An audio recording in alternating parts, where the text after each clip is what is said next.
kepada Dr. Muhammad Akmal dan rakan-rakan sekalian. Kami daripada kumpulan 1, saya Zaim dan rakan-rakan perjuangan saya Alif dan Musakil ini membentangkan tentang isu semasa.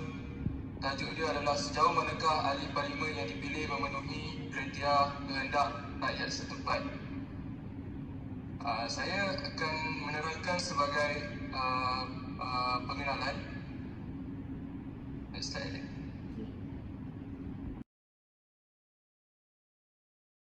Pasca merdeka ini, politik di Malaysia dilihat sangat berkembang pada pemilihan raya akan datang ini.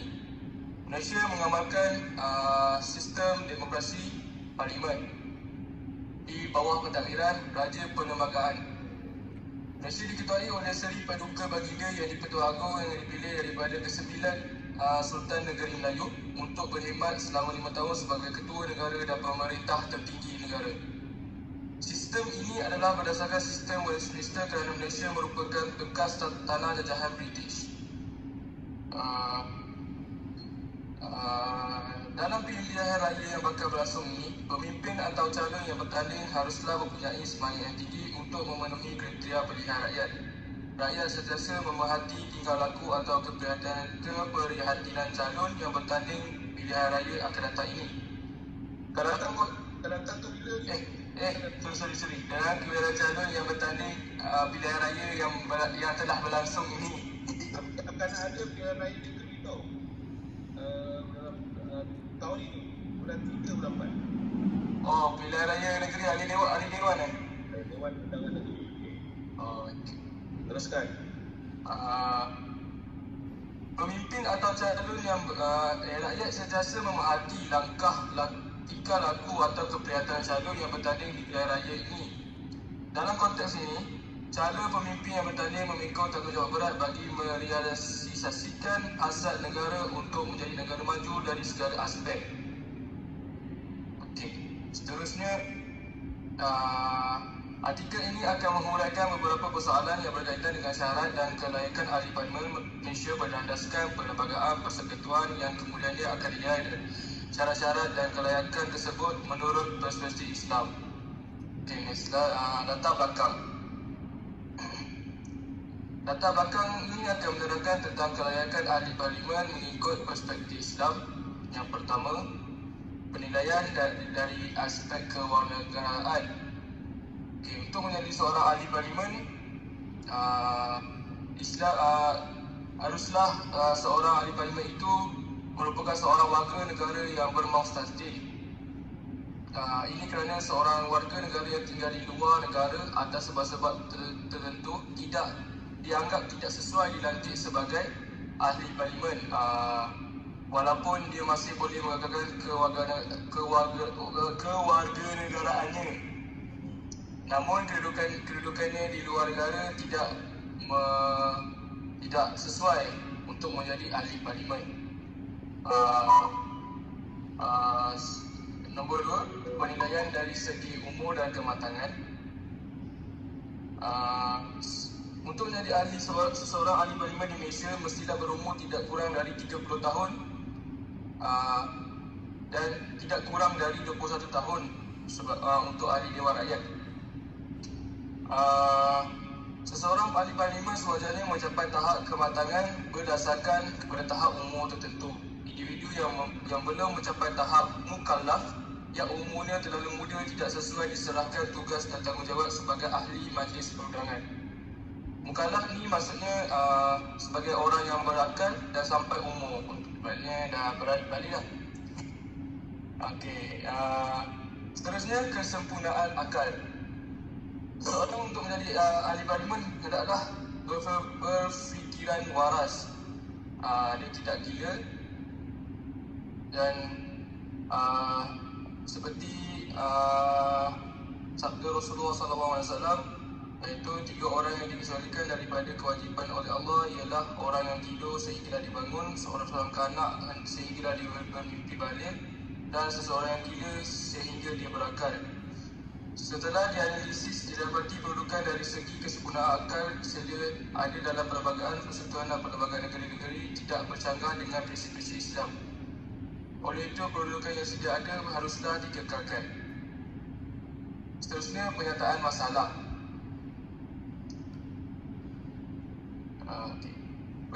Penyataan masalah ialah untuk meningkatkan sekurang parti, kerajaan Malaysia telah menggalakkan undi orang muda seawal usia 18 tahun. Keputusan ini dibuat berikutan Mahkamah Tinggi Kuching memutuskan bahawa undi 18 dan pendaftaran pemilih secara automatik perlu dilaksanakan menjelang PRU akan datang ini, PRU yang telah berlangsung ini. Untuk pada usia 18 tahun, seseorang itu mampu menyumbang kepada sosioekonomi masyarakat, memikul tanggungjawab kerakyatan, tertakluk di bawah kontrak perjanjian, membayar cukai, bertanggungjawab penuh kepada diri sendiri.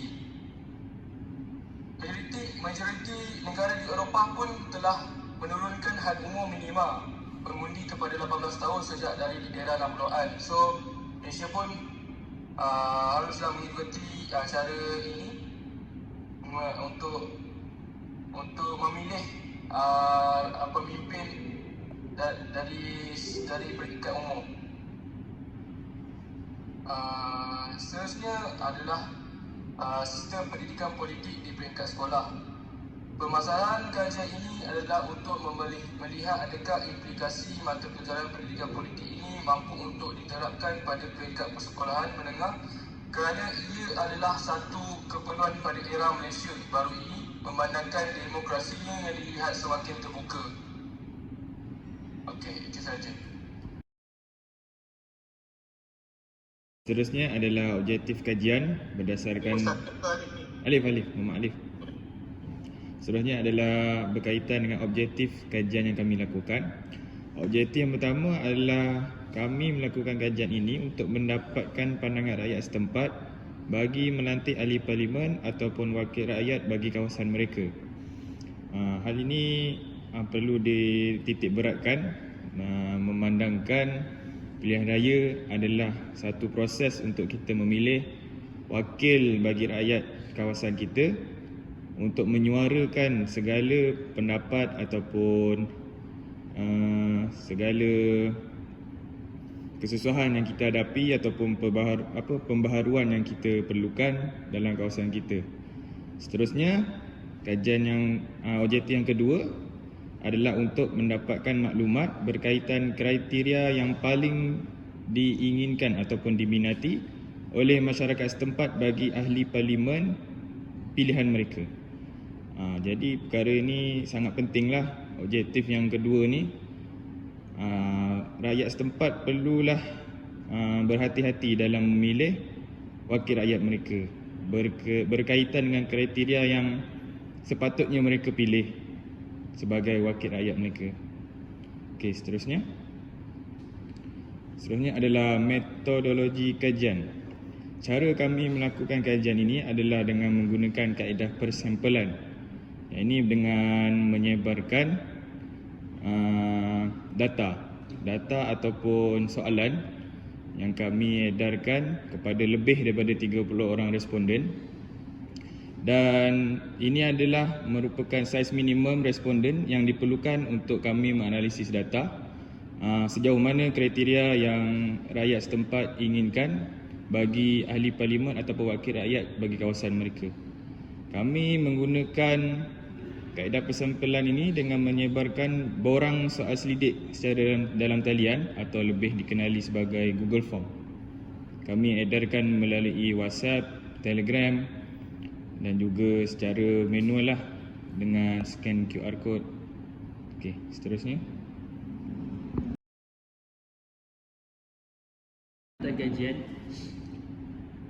Dapatan kajian ini kami memberi beberapa soalan dan beberapa pilihan jawapan.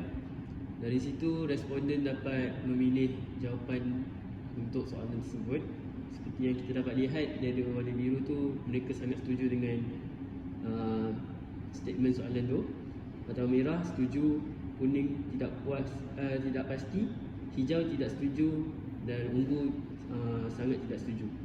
Lepas tu daripada jawapan yang diperoleh daripada responden, kita dapat lihat daripada catapan ini hasil daripada respon tersebut, kita dapati majoriti bersetuju dengan statement tersebut dan minoriti tak ramai yang tidak setuju dengan situasi yang kita bagi. Seterusnya ini adalah soalan, contoh-contoh soalan. Kita ada 20 soalan kepada responden dan ini antara soalan-soalan yang kita beri. Daripada statement ini pun kita dapat lihat 56.3% setuju dengan statement yang kita berikan, dan walau ada juga yang tidak setuju, tapi tak adalah yang betul-betul menolak apa yang kita cakap yang sangat tidak setuju. Seterusnya, ini juga adalah soalan yang kita berikan kepada responden. Adakah wajar pemilihan ahli parlimen di kawasan setempat mengikut kaum majoriti suatu kawasan? Dan daripada ini kita dapat lihat rakyat kawasan tersebut mempunyai pandangan masing-masing. Mereka bersuara dengan pendapat mereka. Ada yang setuju dan juga yang tidak setuju. Kesannya apa yang kami dapat daripada kajian yang kami lakukan ini adalah, yang pertama, saya dapat simpulkan bahawa rakyat perlulah berlapang dada dengan keputusan yang telah mereka buat. Seperti mana yang kita tahu, setiap orang ada pilihan masing-masing dan setiap orang ada kelebihan dan kekurangan masing-masing. Jadi apa saja keputusan yang berlaku daripada keputusan pilihan raya itu, haruslah kita sebagai rakyat terima dengan hati yang terbuka. Jadi seterusnya, rakyat perlulah membuka mata hati sebelum membuat undian terhadap ahli parlimen pilihan mereka. Jadi sekarang ni pilihan parti itu nombor 2, nombor 3. Pilihan yang pertama adalah cara wakil yang kita pilih itu melakukan kerja yang sepatutnya mereka lakukan. Macam mana mereka laksanakan tanggungjawab mereka sebagai wakil rakyat kita. Jadi yang ketiga, rakyat perlulah pandang ke hadapan sebelum mengundi, dan bukan sahaja untuk kepentingan diri sendiri. Kita hidup di muka bumi ini bukan seorang diri, kita hidup bermasyarakat. Jadi kepentingan yang perlu kita fikirkan dalam memilih wakil rakyat kita adalah kita perlulah memikir agar apa yang mereka lakukan itu mendatangkan manfaat kepada seluruh masyarakat di kawasan kita. Okey, sekian saja daripada kami.